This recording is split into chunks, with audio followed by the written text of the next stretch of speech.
Bapak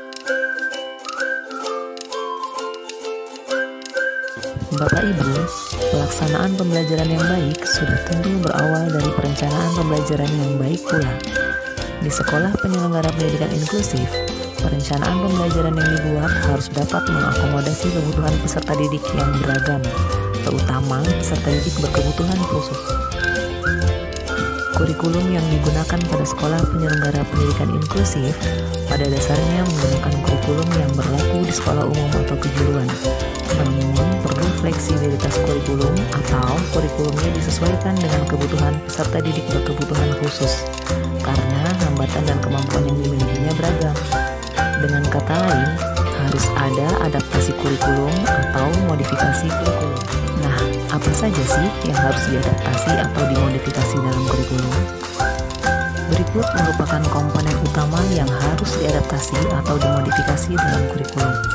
Pertama, modifikasi tujuan, di mana tujuan disederhanakan sedemikian rupa bagi peserta didik berkebutuhan khusus. Kemudian, modifikasi isi atau materi. Materi ini dibuat sesederhana mungkin agar lebih mudah dipahami. Selanjutnya, modifikasi proses. Ini menyangkut penyederhanaan dalam hal pendekatan, metode, model, dan media pembelajaran. Dan yang terakhir adalah modifikasi penilaian, berupa penyederhanaan terhadap evaluasi materi, waktu, dan cara ataupun teknik penilaian. Dalam penyusunan rancangan pembelajaran pun harus berdasarkan kerangka Universal Design for Learning, yaitu mengenali keberagaman peserta didik, mengidentifikasi faktor-faktor yang mungkin menghambat pembelajaran, menganalisis potensi sekolah, menentukan tujuan pembelajaran yang jelas, menciptakan lingkungan yang dapat memotivasi peserta didik untuk belajar, fleksibel, dan melibatkan semua.